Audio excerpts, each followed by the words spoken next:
Hi, I'm Maddie Hockaday, also known as the Anne of this relationship. And I'm Holly Constant, the Leslie. We love Parks and Rec. We love behind the scenes. And we love each other. This is literally the best Parks and Recreation rewatch show. We're your park pals. There's a park and some pals, and there's also therapy too. Welcome to Park Pals, everyone. Hello and good day. Hey, guys. We have quite a treat in store for you for this episode today. We have a fella who... Maddie, have you heard his character name? Like, do you remember hearing his character name in any of the episodes except for that Wood-Eye one? I don't. That's why you and I call him the Wood-Eye guy. I literally only know him as the Wood-Eye guy. Mm-hmm. So hopefully you all know who we're talking about. Yes. Yeah. We talk about that very thing, and I tell him that very thing in the interview. But his name is Jim Meskimen, and he plays the MC named Martin Housley is his name, or Housley. I don't know how you would want to pronounce that.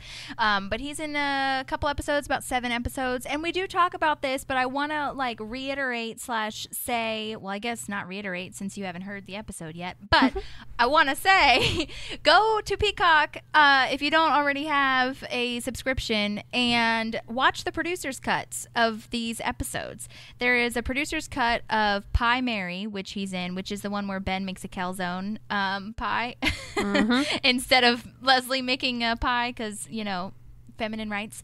And he's in the cold open with Purd, which I had no idea was a thing. So you guys should definitely go back and watch that. There's a couple of different ones too. I think that one was called Flu Season, and then they've got another one that I can't remember that they have a producer's cut of, but it's phenomenal. It's insane, all the stuff they cut. So definitely go back and watch that. So worth it. Yeah, definitely.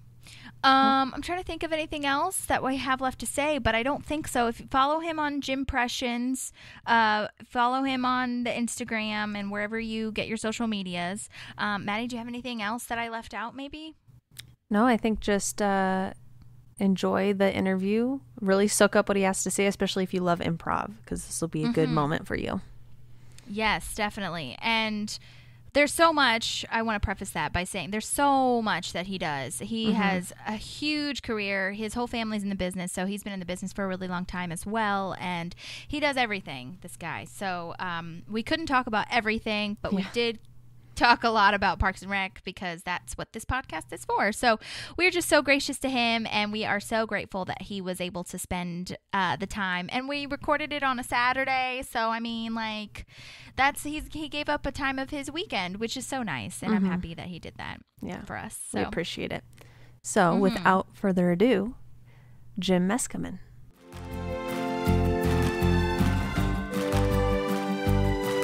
There's a park and some pals, and there's also therapy too. Okay, good to know. That just great. Thank you, lady, for letting us know. It's nice that she has a job, I think. Oh, right, exactly. Imagine her in a warehouse somewhere with headphones on going, all right, when there's these people in Illinois, they have a thing.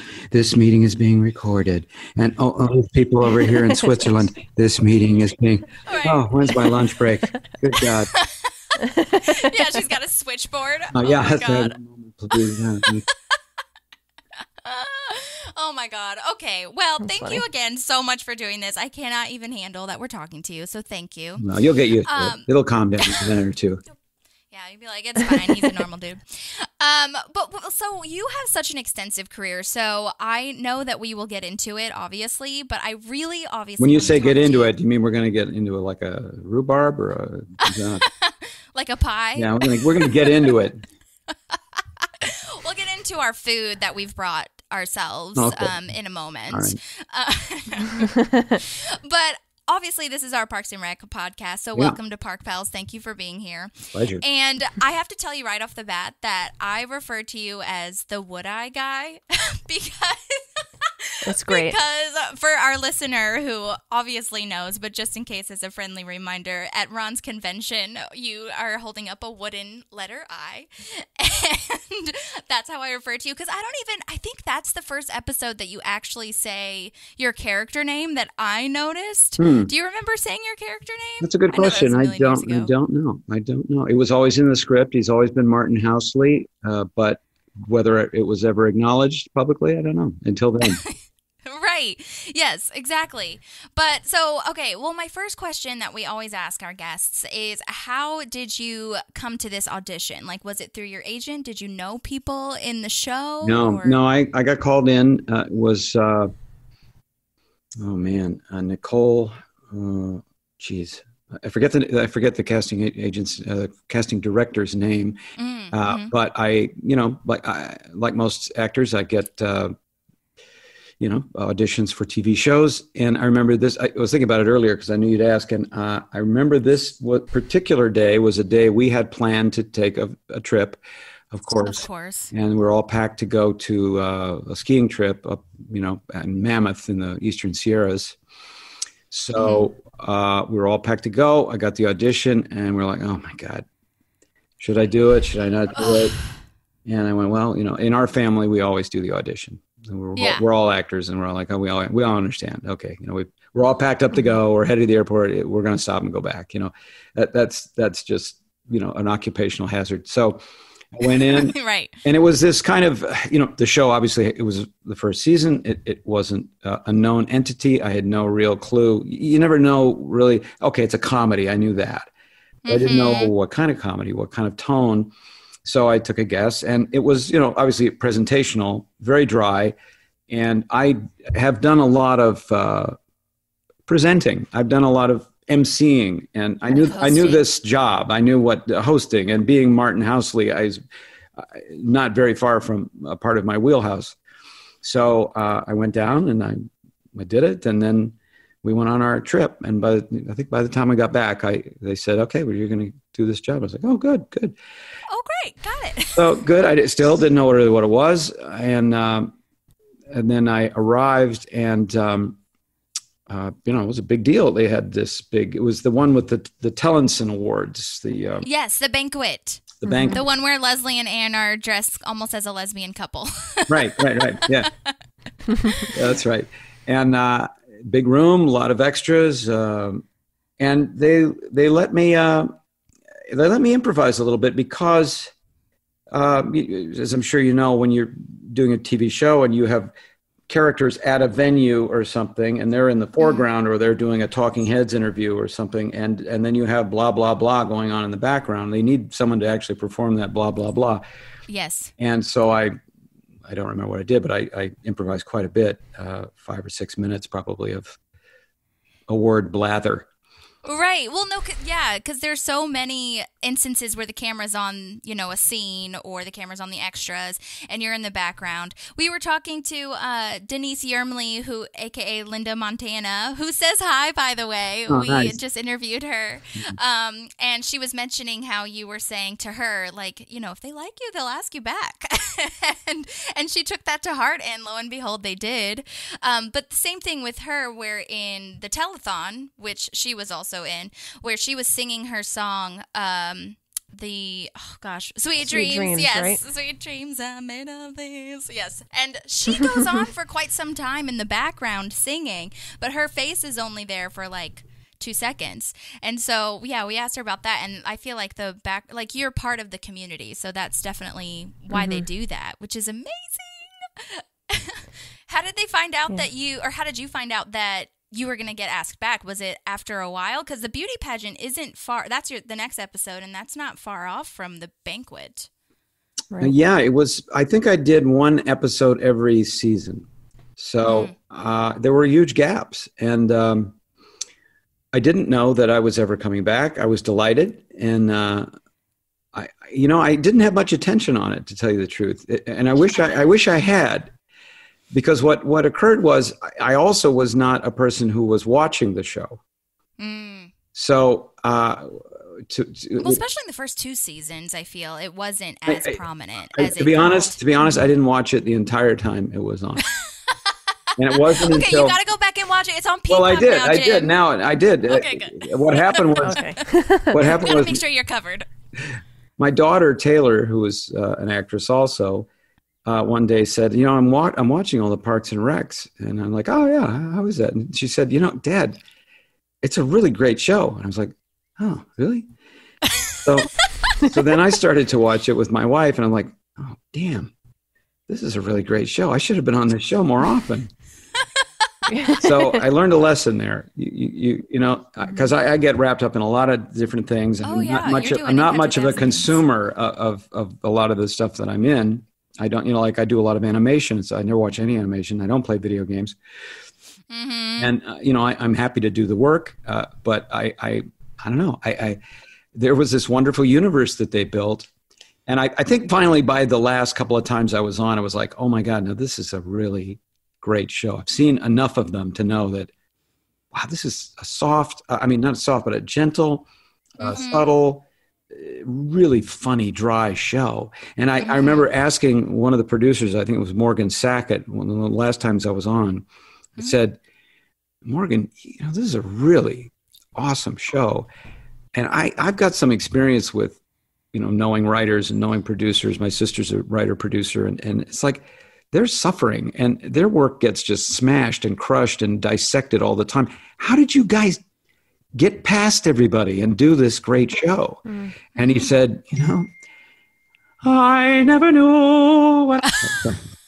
Right. That was a song cue. Excellent. He said, they just didn't pay any attention to us. They didn't. They let us just kind of go. And I'm like, oh my God, what a lucky break that was. So right. Yeah, dang. To not be, that's the story that you hear all the time. Scrutinized. Exactly. Yeah. And so under the radar. Executives being like, no, pick that, take that apart. Right. Which is crazy. I wonder if that had anything to do with how successful The Office was at the time. Because it's the same people, same writers anyway. Maybe not the same producer, not all the same producers anyway. But I do wonder that. Could have been. Yep. Don't know. Yeah. Do you remember what your first auditions said, or what the sides were at all? They were pretty much what you saw in that first episode. Yeah. It was. It was really? a gag about. It was the gag about. Thank you for those. Those inspiring gurgles and blinks. Yeah. So I just played it really straight, and that won the day. So I'm glad. Oh my gosh! And then awesome. the other thing that occurred, I believe, on the beauty pageant or the talent show, was it the beauty pageant? I guess it was the beauty pageant. Yeah, was that that's where I started to fold in the idea that, well, maybe Martin Housley is a kind of an amateur impressionist, because they had written something like that's wild, or like a Johnny Carson thing. Yeah.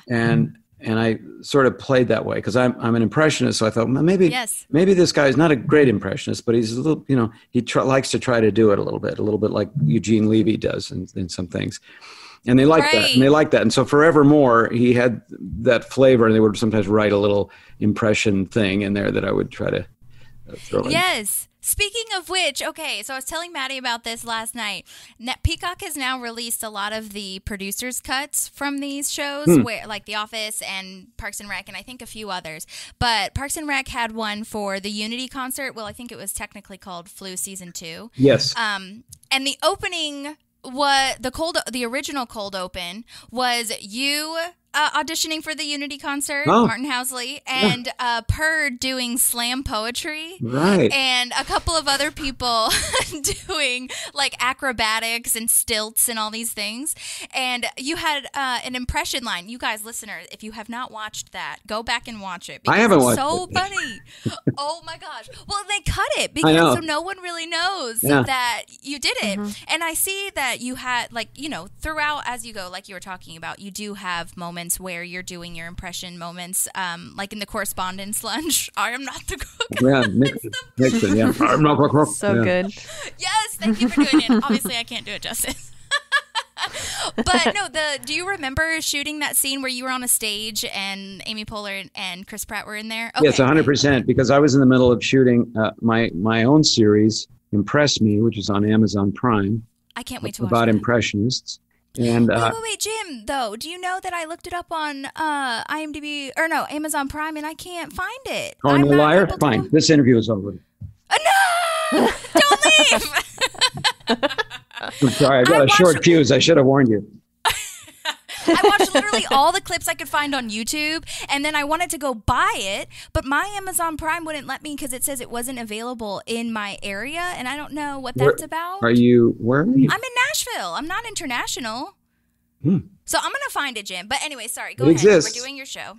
Okay. I'm sorry. I don't know why that is. I thought it was anywhere Amazon Prime was in the States anyway. I apologize.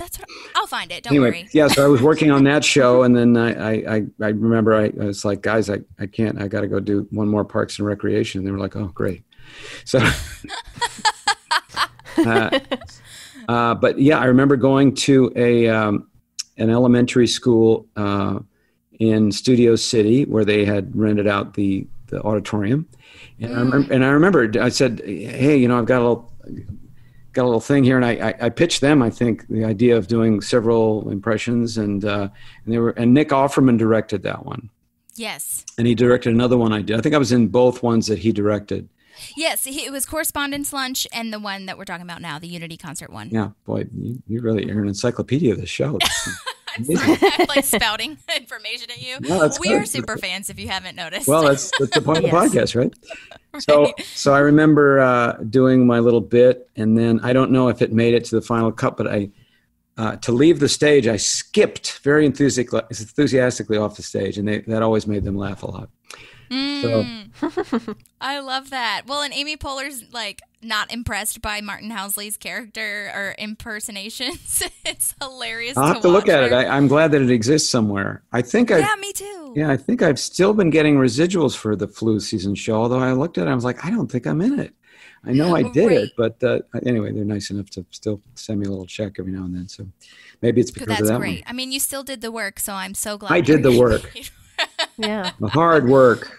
Right. Do you remember where that Would I one was? The Ron and Diane is what the episode's name is called, but where you were doing was shot? Yeah. Yes. Like, where was that? That was shot at the that place doesn't exist anymore, but it was the Sportsman's Lodge on Coldwater Canyon, which was a big restaurant and hotel and banquet. Yes, I've been there. It's gone.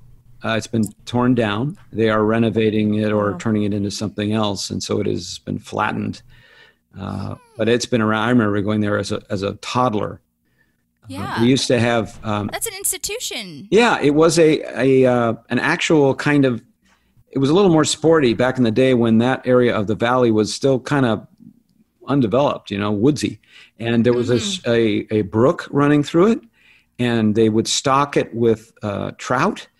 And you could rent a creel and a rod and reel, and you could fish in it. Oh, that sounds perfect for a Nick Offerman, Ron Swanson moment, too. It was. It definitely had echoes of all that manly sports and hiking and stuff. And but, in recent years, it was just I shot several things there, and a couple of times Parks and Recreation there, because they had big banquet halls and probably got a good rate on it. And we shot in churches. We shot it at a Hyatt in Burbank one time. I think that's where the Tellinson thing was. And then out on location for you'll remember the name of this one, but it was when Amy was... Was it the pie one? The pie one, exactly. That was on location at Pierce College, exactly, yeah. Oh, okay. Yeah, I was going to ask you about that too.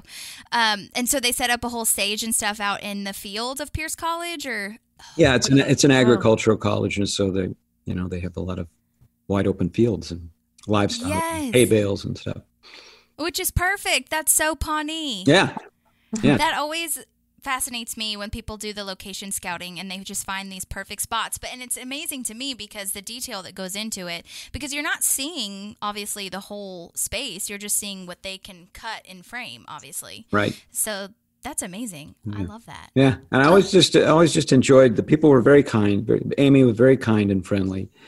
Nick very kind and just lovely people, and didn't get to know too many of the other actors well because I usually acted on a stage away from everybody and with a very little interaction with anybody except for, momentarily, like with, I forgot. Joan Calamezzo. Yeah, Joan Calamezzo and Audrey. Is that her name? Audrey, April. Yeah. Aubrey Plaza. That's right. On that beauty pageant one. And so I didn't get real tight relationships, but I know that they knew me. And Morgan Sackett I talked to quite a bit. And I just worked for Mike Gour again on Brooklyn Nine-Nine. Fun. Nice. Just a few weeks ago for the last couple of episodes of that show. Wow. I did not know that Brooklyn Nine-Nine was still going on. Well, it's I don't know why barely going on. It's ending up very soon. That's so crazy. Yeah. And so for these ones where, because, Nick Offerman did 2 that you were talking about, 2 episodes that you were in. But I feel that they were all directed by different people except for him. Was it interesting or hard to get different direction from each person? Or did you kind of already have the character so you kind of knew what you were doing? Or how'd that work? Yeah, I'm just a kind of an ornament in that show. So I think it was fairly simple. They knew what they were going to get from me when we, whatever I did that got me the job. That was pretty much how it would continue with that little additional thing of him having this kind of full of himself sort of amateur impressionist aspect.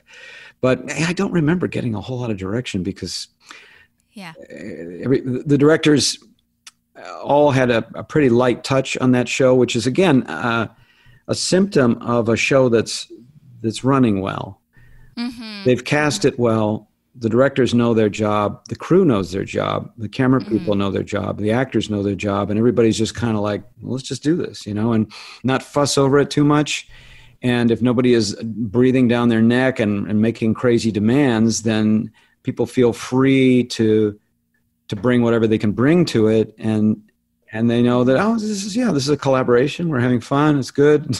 We're not disobeying any laws here. We're not going to be raided. It's all chill, Right. Yeah, that's what we've heard from multiple people are saying, that it's, one of the smoothest shows that they've ever been on. Yeah. And the fun runs are really cool for us to learn about. Did you get to do any of the fun runs? I don't even know what that is. Okay. Okay, I was like, okay, maybe he knows this term. No, they were talking about where it's the improv part of it. Oh, okay. Yeah, so they'll cut, and then they'll say, like, the fun run is the part where you can kind of just play. I do know what that is. Yeah, which is what you did. Yeah, I did that, and I did it a lot in later episodes when I realized a little bit what the tone of the show was, and I could okay. And they would have me, doing that fun run in the background for when people were in the foreground talking about things that were germane to the story.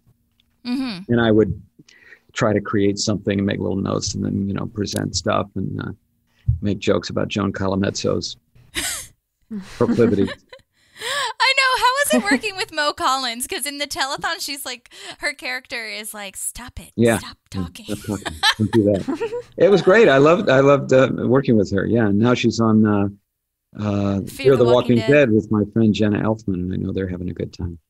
Oh, that's awesome. I also really love your line in the Would I one. I'm going to keep responding into that because that's just what it is. I had a lot of good gags in that one. Yeah. Yeah, I love the line of they, here's a time to memorialize all the woodworkers who died in the coffins that they built themselves. Good writing. Good writing. Those guys the writers are just fantastic. They're so good. Yeah. I feel like your character in that episode specifically was just like a comic relief because it's this awkward tension that Ron is with this new woman and she feels like she's being stepped on by Leslie, and then Tammy shows up and you're just like, would I? And it's like, it just adds this nice breath of, okay, normal things are still happening in the background. Yeah. Right. Yeah. Did you see Megan Mullally acting or did you get to watch her do that whole thing where she like spreads her legs open? Oh, yes. Like, oh my God. Well, no, she was right down there. We were up here and she was off stage and was like, wow, okay. Did you have a lot of laughter? Like, did you break it all or were you pretty much a professional about it? That's a good question. I think I might have, I think it was pretty funny. I'm pretty good at keeping it together. I'm pretty good at keeping it together, unless something falls over. Yeah. I mean, well, and I guess, right, Exactly. Unless you physically have to go do something. Yeah. You didn't. I guess that's true. Like you were saying, you were a townsperson, so you could probably just go with it. And also, I mean, I was going to ask too. Are you? Do you have experience? Like, were you raised kind of in the improv world too? Did you take a lot of improv class as well? Yeah, I was with I got started in improv in New York, and I was in a company there for close to 10 years, and then I continued out here, and I'm very comfortable with improv. I've been on Whose Line Is It Anyway, and done a lot of improv in TV and commercials as well. I did a lot of improvised campaigns for mostly grocery stores for a living in the 80s, big time. Skaggs Alpha Beta in Texas, and Food Lion and Cash and Carry stores and Schnucks markets in St. Louis, and improvising with real shoppers. So I'm just making it pleasant, funny, light, and having a good time and finding the little nuggets. Yeah, I mean, improv actors have to make everyone feel comfortable, especially in those hosting roles that you said you were doing. You want to kind of make them feel like they can talk to you, know? Yeah. So that's perfect. And that's why I was saying, like, that's probably maybe why you didn't break as much as you maybe thought that you did, because you were just, like, improvising anyways. Yeah, I know that's part of the job, is to not corpse, as they say. I think that's the theater term for laughing on the stage. And also, it's funny you mentioned that, because about improv too, is that I think it was Mike Schur, one of the producers. The first time I worked on Parks and Rec, he said, I saw you improvise in New York with Interplay. And I said, you did?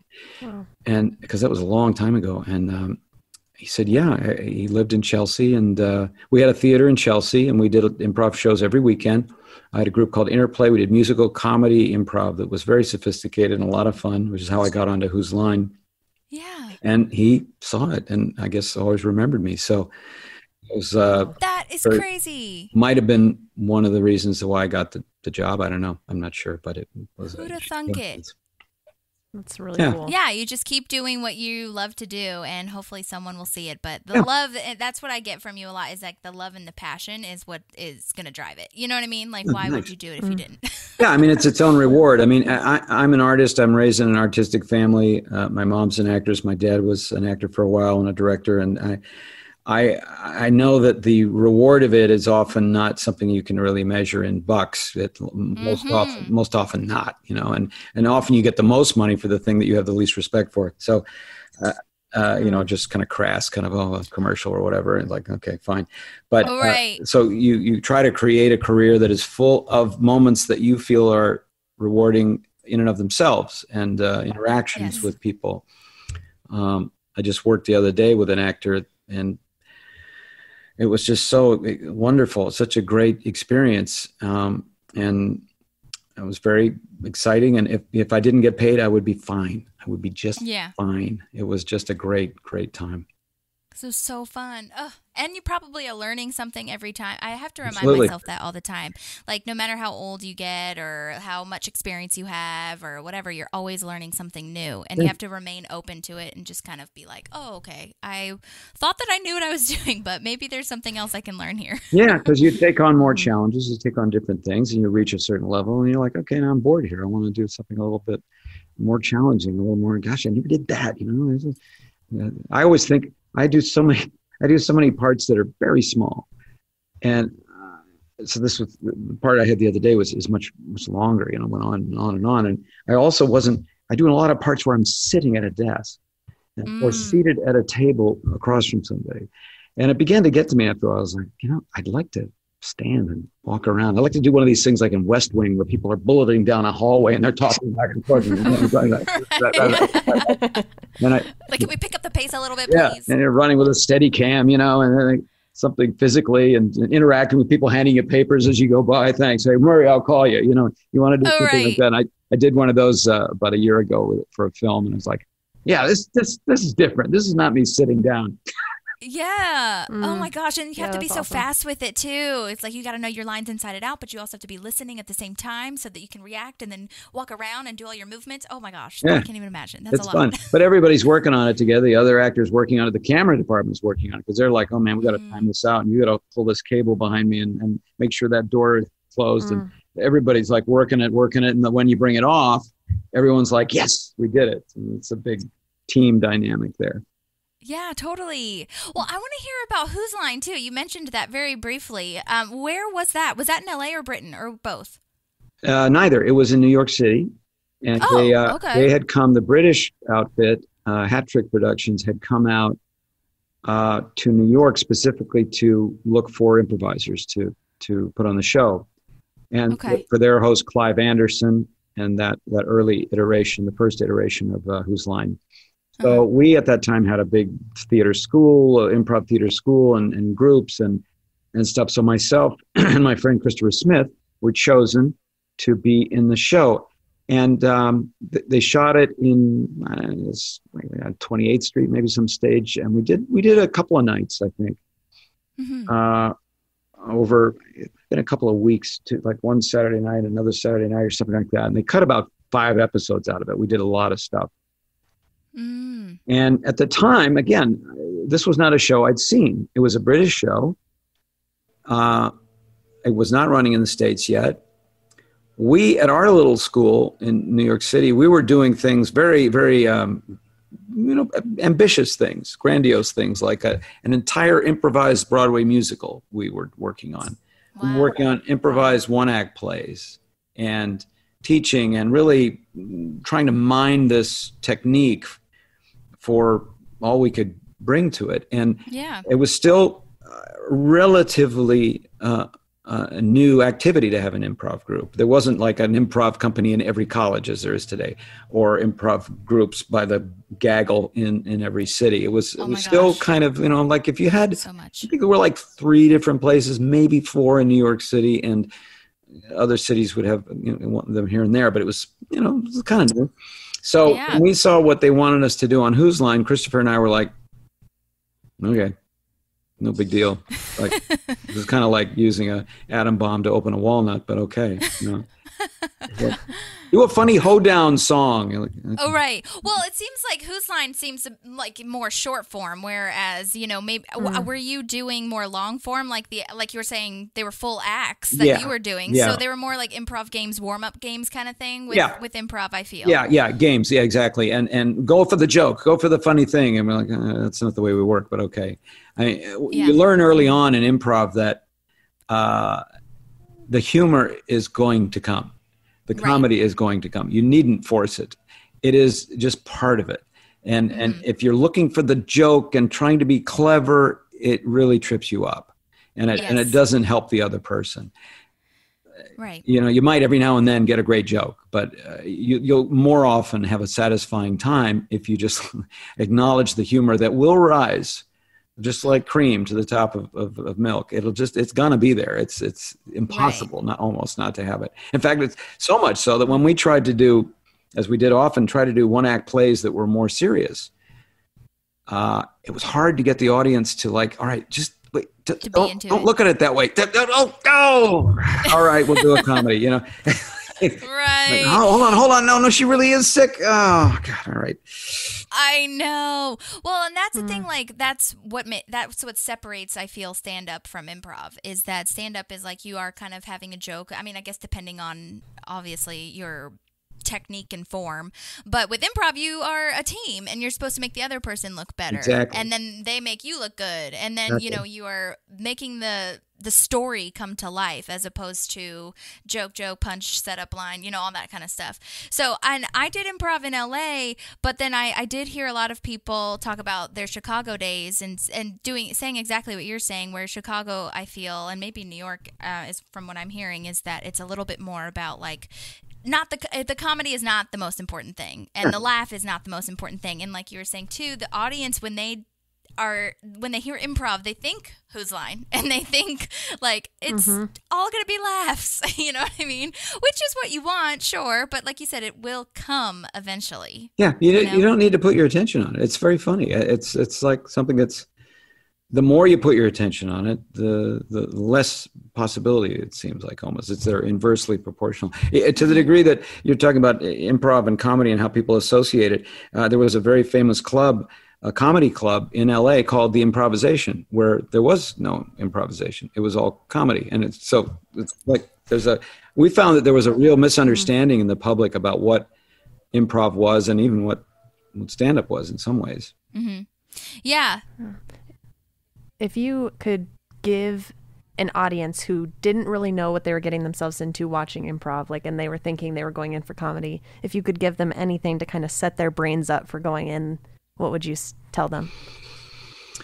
Good question. Gee, I guess we used to say, I've been in several groups, and we used to kind of tee it up a little bit by saying, we're going to have an evening of songs and scenes, and hopefully it'll be inspiring and fun. And I forget what we used to say, but the magic of it is that you just need to kind of get started, and people will just get kind of lock into it. And if you're creating with as you were talking about this kind of let me help the other person, let me give them something to play. And they are going to reciprocate. If you start doing that in and of itself is of great benefit to an audience, because they do not see that in the outside world. We do not see massive amounts of agreement and cooperation right. in daily life. And when you see it, and these people are doing it willingly, and it's like, wow, wait, he said something and she understood what he said. And then she said something and he understood it. What's going on here? Oh, right. Right. It's a little like, it's not very culturally apparent. Yeah. Have you heard of this improv group called Opening Night? They were an IO team, and I think they moved to Second City once IO West closed, but they are improvised musical. They've been playing together for like 20 years, and I used to see them all the time.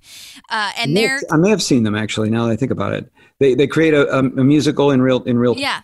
Yeah. Yeah, and like their tagline is that kind of what you were talking about, where it's like, this is the opening and closing night of whatever the suggestion is. Yeah, the Hungry Bear or whatever it is. Yeah. No, I saw them one time, and they were sensational. Oh my gosh, it's so good. And one of the gals, I think her name is Holly. I can't remember her last name, but I remember her name because I'm Holly too. And she was in Parks and Rec too. She was one of the townspeople, and for the super fans out there, I think she was the one that was when Grizzle, the tech company, was coming in saying, getting everybody's information. She was like, my husband's genital medication is nobody's business but my husband and mine. I was like, yes, queen. But there's a lot of improv people in the show, obviously. Right. So I was wondering, did you know anybody that was on the show as it came? Obviously, the first season probably you didn't know many people, but I didn't know if you maybe knew anybody from the improv world that came on. No, I can't think of anybody. Yeah, I'm sure there were. Yeah. Yeah. Yeah. Well, either way. And so, okay, but back to Whose Line really fast. Yeah. So that was in New York. Mm-hmm. Did they come specific? Like, how did they find you? How did this production company get to your improv team? They were looking for New York improvisers, so they came to our school. They went to to your school. I understand. We went to different places that have improv groups, and they said, "Show us what you have." We were very interested. So was it like UCB or something? Our school was similar. Yeah, we taught improv and did shows. Okay. It was what was that one called? Called the National Improvisational Theater. Fun. MIT, and it was on 8th Avenue and 23rd Street in an abandoned grocery store. And we were able to rent it very cheaply. We had 3 stories in this little brownstone. And my wife and I lived about a block away. We just spent endless hours there. I bet. Teaching. I did all the flyers, and Tamara was doing a million things. We were just like making it go right. It was. Was she with you on the team? Yeah. She was there, and we were dating, and then living together, and then got married, and we had our party there at the theater, and it was a big part of our life. dearest friends today are still people from that period. That was like, we were in our 20s, we were doing shows, we were getting involved in show business, we were getting into commercials, and and just living life in completely shaped by it. And the people around you were who shaped you too. That's awesome. We were out on the streets on 8th Avenue passing out flyers, trying to get people to come to our shows, and interacting with the all the levels of humanity that go down 8th Avenue. Oh gosh, yeah. I know. I remember that, going to Kinko's or the FedEx or whatever and making all the flyers, asking your friends to make a graphic design for you. Yep. You trying to figure out the computer to maybe make it look somewhat cool. But this guy, thank God, there was this student, older guy, who was like, Meskimen, I'm going to show you. I'm going to blow your mind, man. This is a Macintosh computer. I'm like, oh. And he trained how to use the mouse. I remember a mouse was like, wait a minute, I'm doing this down here and that thing is moving there. I'm like, wow. It was just like, oh my God. And the computer was like this tall thing with a little window like this. And oh my God. And then, you design this whole flyer and you're like, oh my God, I didn't save it. Oh my God. I'll never get it back. That's crazy. And then hanging it in the bathroom of like whatever store you're going into that day. Whatever, man. Put it in paper thing. We just need to fill this house. We just need to get 30 people in this building. That's all. It was great. It was great. Oh my gosh. Learned so much. And you learn a lot from being in front of an audience every week out, about what do they receive? What is it that you're doing that people actually receive? And not so much content wise, but like, how big, how small, you measure a performance. And then different venue, we would get outside gigs too, and that was a whole other education. Well, we're going to go to this school, or we're going to go to this off-Broadway house, or we're going to go to this abandoned church, and we're going to do this, and like a gazillion weird side projects. And I remember one time that we got a job doing our improv show at a place in home in New Jersey, having a party. I was like, great. And we were like, okay, now we have a very musical show, so we got to make sure, do you guys have a keyboard? Oh, yeah. Good, because we're not going to bring a keyboard. We're going to not be able to have a show unless, no, we have a keyboard for you. Like, okay, good. We get there. They had an accordion. Oh my God, that's not a keyboard. No. Similar, but different. Technically, it's a keyboard, but so is, this thing on my laptop is a keyboard. Oh, right. So right. we had a genius. Or they bring like a guitar. Yeah, that would have been okay. But our piano player was a certified genius, and he set up the accordion on its side on a chair, and he played it like this. Wow. Like Wow. That's impressive. Yeah, and I mean, my God, improv pianists are so hard to come by, so brilliant. Make the show like go in a completely different direction. I mean, it's like a score for a movie or whatever. It just like changes your whole emotion. Yeah. And then they come up with things that like you forgot that you did earlier in the show, and then they're playing their same themes. So then you're like, oh right, I forgot about that one character that I made up. It's crazy. I remember Tina Fey and her husband Jeff Richmond were talking about that on a podcast recently, because that's how they met. Tina Fey was in Chicago, and then, well, they were both in Chicago, and Jeff Richmond, her husband, was the pianist for it, or for the improv team. I was like, that is such a lovely romantical improv story. Do you and your wife still improv together, or? We do when we can. We don't have anything set up. She runs an acting school called the Acting Center, which teaches improv and just regular old acting, and I'm a student there. And my daughter teaches improv to the children, and my daughter's 30 and teaches now, and she's been improvising since she was a little thing. So my wife and I do occasionally have opportunity to improvise, but during the pandemic, of course, we couldn't at all. But we our life is running improv scene. So that's amazing. They're a power family. Yeah. I know, I love it. Well, so do you have any like favorite memories from Parks and Rec at all? Like something that really stands out to you, or maybe any people that stand out to you? Well, I think I've shared most of them. I mean, I as I said, I think I did 6 or 7 episodes, and it was always just kind of quick in and out. The Wood-Eye one, I definitely enjoyed a lot. The script was great, and it was super funny, and I was there a lot. And I just thought it was inspiring, too, that he had, as I'm sure you know, real woodworking celebrities were part of that show. So when he gives those names, those are actual heroes of his that he managed to get on the show. And I thought that was just super sweet. How long were you on set that day comparative to the other set? Like, is it always one day or? Generally one day for me. Yeah. Okay, gotcha. Yeah. Always curious about like if they had to cut and then they're like, no, we need you back tomorrow. So sorry, but it sounds like they were running. I don't think that ever happened. I think they were always they would do all the, the banquet or the awards or the telethon, at one pop, because that's the set they were using that day and that's what they were set up to do. So they would just cover all that stuff, even if it came back, because it would be peppered throughout the show generally, but they shoot it all in a bunch. Right. And did you ever have to come up with, this might sound like a silly question, but, I dabble in acting and I'm curious as to if you came up with like a character history or a character like backstory for your first episode, or did that grow as you came up with each episode? No, the only thing... You're like, no. No, it would have been a good idea. I think I really, it's a good thing to do. Yeah. To develop as much as possible and create on that character as much as possible. I omitted to do that, except to the degree that I kind of went, maybe he is this kind of amateur impressionist. That I tried to fold into it. And, but I wish I had. As I say, I really kind of ironically warmed to the show a bit late and didn't realize what I was a part of until it was almost done.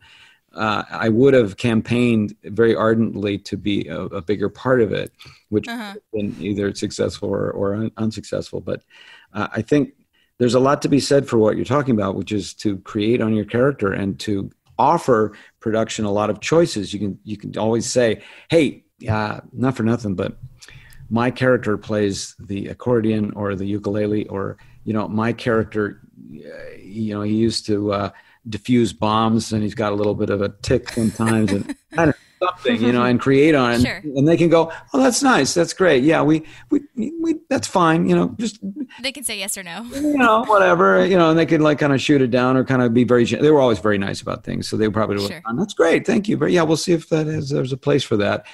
And then just let you dangle. But, or they could go, I don't think, oh, sorry, go ahead. Or they could go, hey, that's a great idea. And we'll do something with that. Right.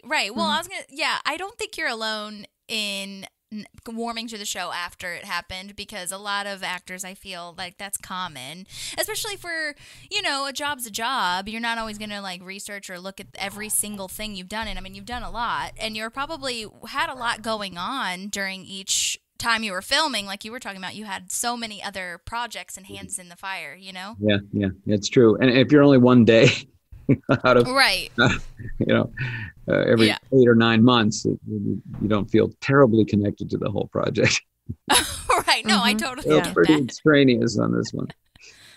But I do love the show. I love what Amy created with her character and what they built around her personality and that town and the particular sense of humor of the show. So dry and so spare.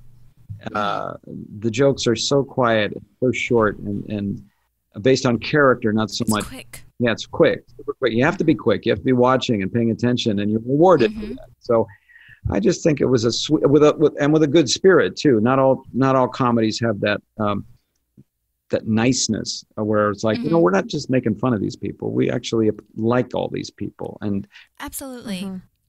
Yeah, you really got the sense of the town. Go ahead, Maddie. Oh, I was just going to say, I read something once that as I've grown up, I've been like, oh my gosh, that's so accurate. I read once that if you take the IQ of some comedians and improv people and compare it to people who are reporters and like on the news, a lot of the times the comedians are going to have a higher IQ. And I think it comes through in these types of shows, right? Because I'll watch with someone and not everybody gets every joke, right? Some of them are really subtle and they're really, you have to be paying attention, or you have to have some sort of intelligence on that level to get what's happening, right? So I think that's something that is in Parks and Rec and The Office is like that. There's certain jokes that are going to go over some people's heads just because they're really, really subtle or whatnot. Agreed. Yeah. 100%. Yeah. And you have to, the actor too, like, has to be listening so deeply to what the other person is saying because it is so quick. So and the crew and especially for this like doc style thing has to catch that person listening or catch that person having a facial expression or whatever. Like it definitely builds that world of teamwork, camaraderie, and making it all come together at one time. 100%. Yeah, the crew was really good at that. They were really, really that. They help tell the story as much as a character does. Mm-hmm. Oh, yeah, definitely. Do you remember how many of your lines that actually end up in the show were your improv lines versus what was written? Oh, very few, but they do come into play. I apologize if I don't remember them specifically, but I would. That's okay. Unlike some shows, they did let you have latitude, and so I would sometimes adjust a line a little bit. And if they were like, could you just do it as we wrote it to? We've got it that way. Can we also have it the way it's in the script? And I said, well, all right, if you must. Gracious about it. Some shows I was on the Marvelous Mrs. Maisel, and it was very difficult. It's a great show, and I really wanted to be. That was a show that I knew about. I watched it. I was a fan, and when the call came out for an impressionist of the period, I was like, oh my God, I've got this.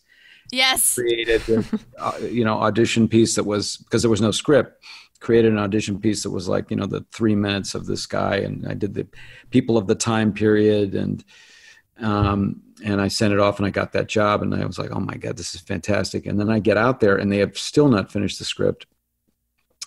They finished most of the script, but not my bit. Wow. My bit has to be like, it's like a bit. It's like this character probably has done this 60 or 70 times. And I'm like, I still don't have it yet. And I didn't get it until like the night before. And I was like sweating bullets because they said, and by the way, it really should be, it's Amy Palladino. It's got to be really word perfect. I'm like, really? Word? Okay. Because can I make it my own and all? And they were like, yeah, no. Oh my God. So I was the whole time I was just sweating, and it was because it was slightly different than I would have communicated those concepts. And I just had it was hard. Mm-hmm. Yeah, well, and like you said, Amy Palladino is so fast. It's like quick. Oh yeah, quick, that was quick, another quick, one. quick, They were like, can you just do a little faster, a little faster, a little faster? I'm like, I'm doing this as fast as I freaking can. Which is so counterintuitive because I feel like I'm always told, no, slow down, take it easy, take a breath, like make it natural. And so my brain is probably like, wait, what are you talking about? What do I do? It was tough. So working on Parks and Rec was nice, much nicer, much more comfortable, much looser. And I think at the end of the day, it was just more fun. That's awesome. I love that. Well, Maddie, do you have any other questions about Parks and Rec? Because I really want to talk about the rest of Jim's career. I have about 10 minutes for the rest of my career. So okay, great. So yeah, just go on to the briefly. Okay, really fast. I do want to talk about Impress Me and how you started getting in touch with that one, because Rainn Wilson, I know, is a producer on that. Bunch of Ben Shelton, bunch of people are a part of that show. And so I'm curious, how did that start? And tell me about it. Oh, it's fun. It's a fun story. So I had a viral video in 2011, which was Shakespeare and Celebrity Voices. And it just took off. And I did that to promote my one-man show, Jimpressions. And from that viral video, I started to get a lot of interesting attention. And one was a call from a guy named Ben Shelton. And I recognized the name Shelton because there's a Ron Shelton, who was a film director. And so Ben Shelton turns out to be actually one of his nephews. Okay. And Ben is now a very, very dear friend of mine. But at the time, he was a guy who was looking to cast. He was doing a series for Rainn Wilson's company, Soul Pancake, on YouTube.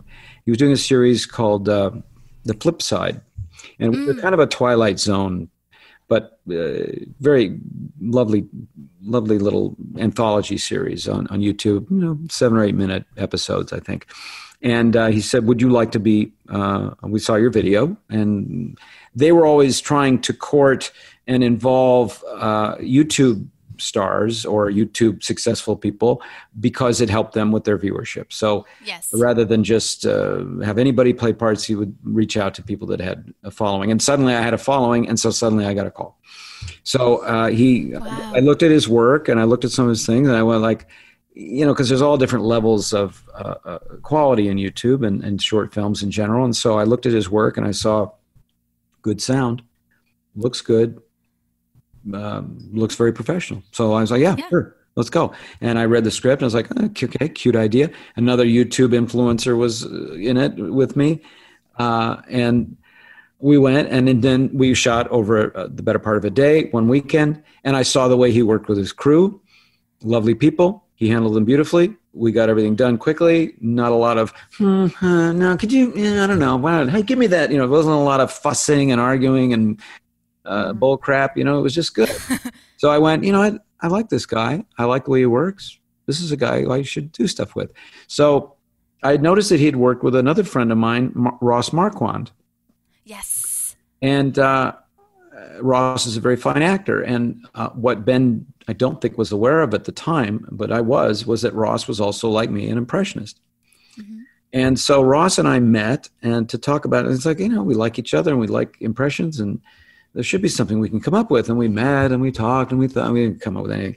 So we met with Ben because Ben knew him. And I said, we should all get together. So Ben and I and Ross actually sat in a diner and we pitched him stuff and he listened to us and listened. And we were talking about our lives as people who are actors who, however, do a lot of voices and how that is a pro and a con. It can work against you, it can work with you, and how weird that life is and sound-alikes and, ADR and animation, all these different kind of things. And Ben went, I think here's the story. What you guys are talking about, it's not a sketch show. It's like guys like you. And anyway, he came up with this pitch, which he made to Soul Pancake, and they decided to do a pilot with us for a web series. And we did the pilot, and they went, that's great. Well, let's do a web series. Okay. So now there's no money involved at all. I mean, we made hundreds of dollars, but it was sweet because Ben would write great stuff and we would go out. And once we had the first 6 or 8 episodes, we just started tearing them up and doing it, and he wrote a lot really quickly. And we were and he wasn't really married to it. So we massaged it and improvised quite a bit. And the long and short of it was we did that series, webisodes, and Soul Pancake went, this is great, this is lovely. And I wonder, can we expand it and do a TV series out of it? And so and Ben said, sure. And God bless him, he went home and rather than add more material at the back end, he expanded each episode so that they were 20-something minutes long. And then we went back in and shot more to fill in everything. And we wound up with season 1 of the show, which made it onto a channel called Pop TV. Mm-hmm. Same thing as Schitt's Creek. Right. We followed Schitt's Creek, or we preceded Schitt's Creek. I think we followed them. So they were our lead in, but it didn't seem to help us very much. Anyway, Pop TV also didn't really promote it at all. And they weren't very well known. So it sat there kind of like a piece of fish for a long time. And then they held on to it for a good long period and no one could see it at all. And that was very frustrating. Yeah. And it got put on Amazon Prime where most of the country, but not you, can see it. Maybe I'll log out and log back in with somebody else's and see if maybe that they're just blocking it I for hope me. you I don't see know. it. I think you'd like it very much. We had a lot of really talented impressionists. Christina Bianco, who is a great impressionist singer. Mm-hmm. Dana De Lorenzo, who later went on to do her own zombie show, Evil Dead, or Ash versus Evil Dead. And then Ross, of course, got a gig on The Walking Dead and became a zombie hunter. Amazing. He's probably shooting that right now. And Angela Kinsey was on it. Yes, Angela was kidding. We had a lot of people from that realm of Rainn Wilson friends. And I saw Weird Al too. Weird Al, exactly. And Kevin Pollak. And Erica Christensen from Parenthood. And I mean, I love the concept. I think I agree with you that I would love that show. And I think it involves so much of what you do. It just seemed like the perfect role for you. It was very autobiographical. In fact, there are moments now, things that I run into in my life. I call Ben up and I say, we're having another impress me a moment because, I just worked with Piotr Michael I don't know if you know him. He's a terrific impressionist. I don't think I'm familiar with him, but what's his name? Say it again. It's Piotr, Piotr. Okay, I'm gonna find him. Yeah, Piotr Michael, and he's a very good actor. And his character in the show he's kind of my nemesis. He's the guy that gets all the breaks, and I'm like, God. Yeah. and then it happens in life. Right. Yes, absolutely. It's that person in the audition room that you always see at your same auditions. Yeah. I totally get it. Looks like it's so easy for him. And he's like telling me about, I just got this great job. I'm like, Christ, I read for that. You know? And you're like, oh, good for you, sir. Yeah. Oh, my God. So... do you think there will be a second season at all, or very, very unlikely? But who knows? Yeah, you never know. Yeah. Okay. Well, we'll get our. It's been many years now, so I think maybe there'll be a reunion show or something. I mean, what happened was several of us got extremely busy, and we're really unavailable. Like once you're on a zombie show, you're pretty much your time is spent. Yeah, that's. Yeah, you're set. No, that's awesome though. I love it. I will definitely post that in the show notes so that people who can watch it will watch it because it's so good. I mean, I was sold on the trailer, so I know that I need to watch it immediately. Yeah. Delightful. Like my daughter got to be in it. My wife got to be in it. Fun. A lot of friends got to be, because it was so kind of hey, you know, this is, as I said, no money at all. So everything, but we had great production value. We had a great DP who shot it beautifully and great locations and that spirit of, I mean, very, very improvised feel to it because we didn't have time to learn the lines. I mean, we were shooting it so fast. Yeah. And really, Ben wrote it all, and it was kind of like, well, here's the first draft. The next draft will be when we say it, you know. Right. Which can work well if you have a good director, and Ben is a good director. Absolutely. Okay, well, my very last question for you is, if you had to pick a caricature from the show, now that you've watched some of it, and it can be your character, but let's try not to. Who do you resonate the most with? Or who is your favorite character on Parks and Rec? Oh, gosh. You know, the Rob Lowe's character, I didn't fully appreciate for a while. And then I saw how it developed, and I thought it was a wonderful, wonderful character. That's the first one I think of. Is like, well, that was really a special character because I'm sure in the beginning they wrote him in a certain way to be just a kind of a shallow, airheaded-y kind of guy. But he brought a depth to it that carried with it, too, a lot of truth and humor. And I just appreciated it more and more as it went along. And I thought, I haven't seen that before. And it was probably a character that only he could play with that. Could play so well. Yeah, he was perfect in that role. Right, and he says literally all the time. That was an interview. Like he it wasn't really written like that. You know, they saw that he said literally all the time, and then they wrote that in there, which is hilarious. Yeah, well, that makes sense. Oh my gosh, it fits him like a glove, and it's very satisfying. And he and we both played Colonel Sanders. Oh yeah, that's awesome. Oh my gosh, I love it. You know who else you've played? Who's that? Oh my gosh, you have played the guy in, I don't know what your character's name is, I'm so sorry, but I'm a huge Friends fan, and when you were on Friends, I have to say, I cannot believe that I am talking to someone who was on Friends in the same scene as Monica and Chandler. I know that maybe that wasn't a huge deal to you at the time, but it was it? Was it so fun? How was that? Just really fast.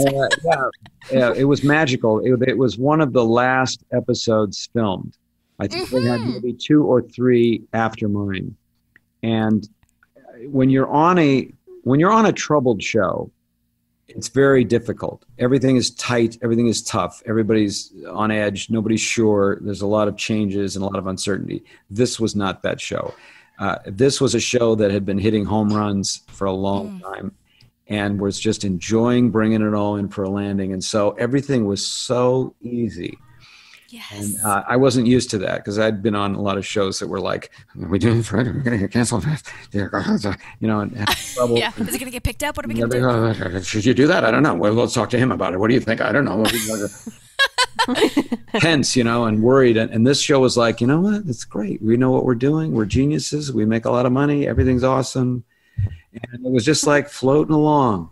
And big night. The audience was just cheering, and it was. I was going to ask how it was being in front of an audience. Yeah, it was great. I mean, it was just magical. It's just like very, very easy and comfortable, and it was a great place to be. And Courtney Cox and Matthew Perry were nice to work with. They were fun. Couldn't be nicer. Oh, that makes my heart very happy. That's awesome. Well, Maddie, do you have any last final questions? I don't want to take up too. No, I just really appreciate the time and getting to hear your story and everything. And is there a way we can push people to find you and the things you're working on right now? I'd rather not. No, I'm kidding. Okay. Okay, actor. Yeah, right. Please visit my YouTube channel. I put up YouTube videos at least once a day, often twice. I have different little series that I do. I have everyday celebrity fortune cookie where I read a celebrity, in a celebrity voice. I read a fortune cookie, fortune, and then I have actor tips, and then I have Colonel Sanders stuff and stuff with my daughter, stuff with my wife. And my mom, we just do tons of stuff. We're just always putting content up all the time. So that's the quickest way to find me. I'm on Instagram and all the other platforms as well. But that's a good place to start. Awesome. Yeah, I want to recommend people get on your mailing list because I get your emails with the videos and it reminds me to watch them and I love it. So. No, good. Yeah, if you go to jimmeskimen.com, you can get on my mailing list. It's very easy. And it's easy to get off too if you get sick of me. So. Well, we'll post it in the show notes too, but that's awesome. We didn't even touch on your voiceover career, so I'm going to push people to go to follow all of your things and play the video games. Do you have a favorite video game that you've done?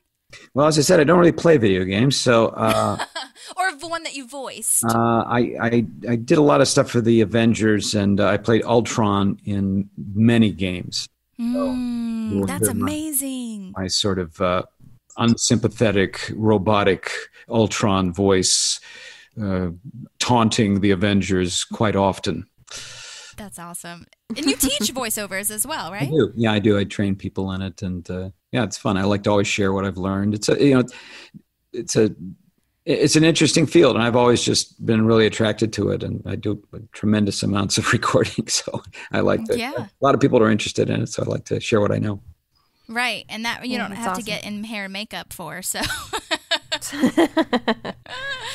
Well, thank you so much, Jim. We really appreciate you spending time with us. And seriously, we are just the hugest fans of Parks and Rec, and we just have to tell you that you helped create an amazing town. That's something that we always talk about with the people who come on and who are in the show that are, guest stars and co-stars and things like that. Like one of the biggest things that I think Parks and Rec and The Office and the whole Sureverse does is create this town that you can relate to the people in it. So we just appreciate your talents. So thank you so much. Okay, that's very gracious. That makes me feel great. Thank you so much.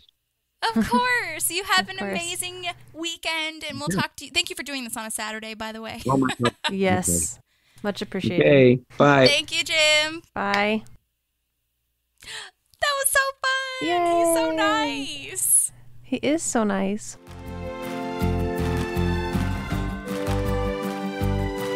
There's a park and some pals, and there's also therapy too. Okay, here I go. Okay, in 3, 2. Oh, are we doing outro first? I don't care. Yeah. Okay, yeah, we'll do outro first.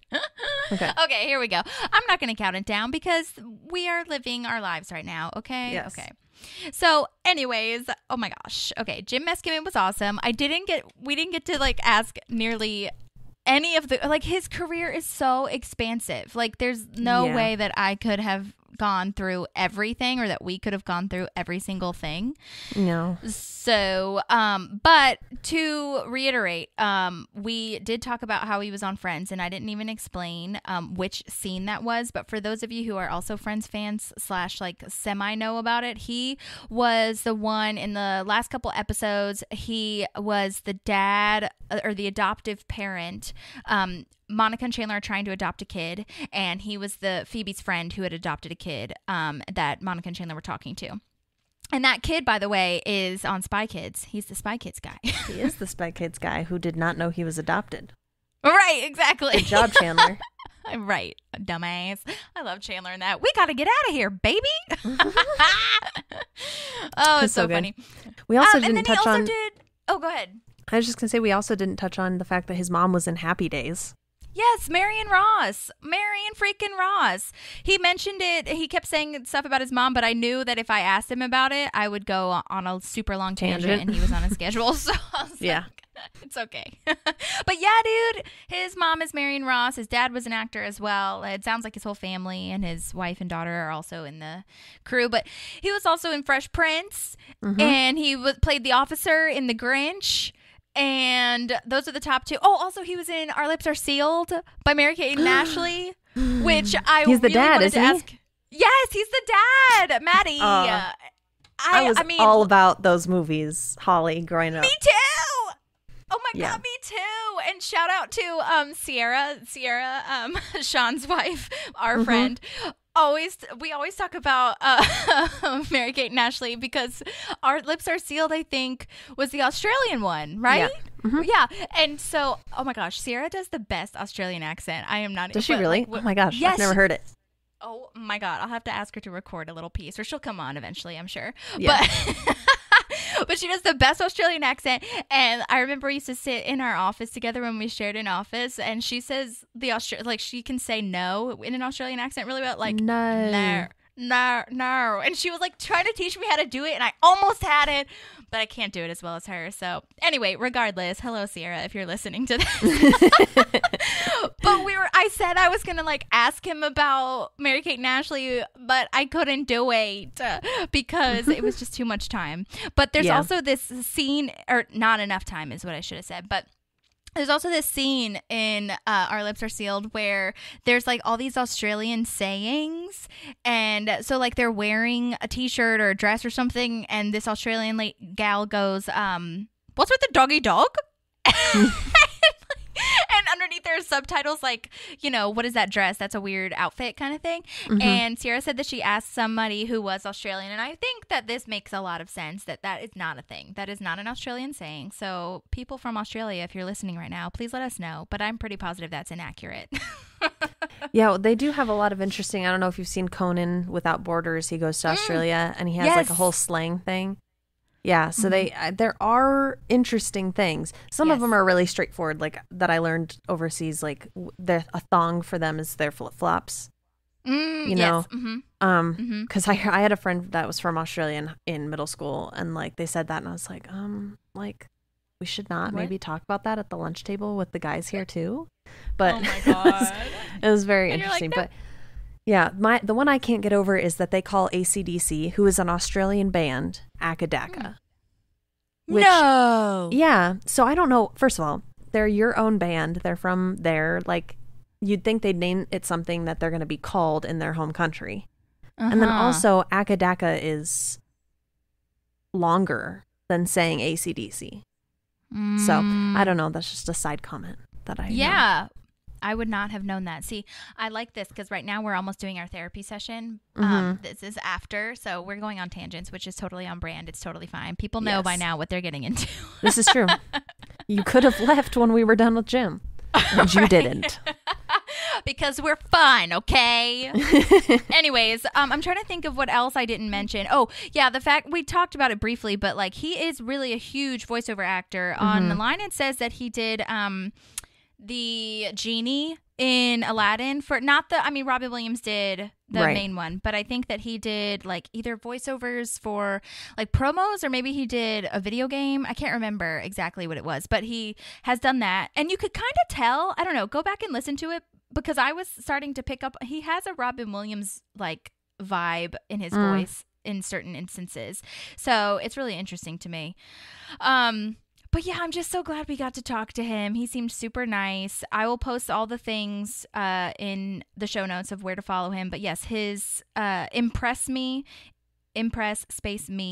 is on Amazon Prime for most people. I will find it somehow. And his YouTube channel, Jimpressions, he does a bunch of impressions, and he'll do like fun backdrops and stuff. And I have seen where he's like with his wife in a few of them, which is really funny. But yeah, so jimmeskimen.com, you can get on his mailing list too. So we just took up so much of his time. And I'm glad that he was able to talk to us. Yeah, he was very willing and he had cool things to say. So hopefully you guys also enjoyed getting to know part of Pawnee a little bit better. Mm-hmm. Absolutely. Well, do you have anything else left to say, Maddie? Anything else you want to talk about? I think I'm good. Okay. We're on a roll with our guests here. Oh my gosh. So excited. Yeah. Like I talked about, I messaged him. Oh my gosh. It's probably been at least a month and a half, maybe 2 months ago, when he was on a trip in the Caribbean. He emailed me back, and I was like, yeah, sure. I'd be willing to. I'm in the Caribbean right now, but maybe later. And I was like, oh my God, that's wild that you're emailing me right now. But yeah, so I'm glad he shared his time with us. And if you liked the interview, or maybe even if you didn't, then you should still rate, review, subscribe, download, smash that subscribe button, as the kids say on the TikTok or the YouTubes, whatever. Those really help us out in the algorithm, and we've been having a good time giving you podcasts. So if you like it, let us know, because we don't have a way to tell, really. This is true. This is true. So anyway, thank you for listening, and we will see you next time. Bye. And thank you, Jim. There's a park and some pals, and there's also therapy too.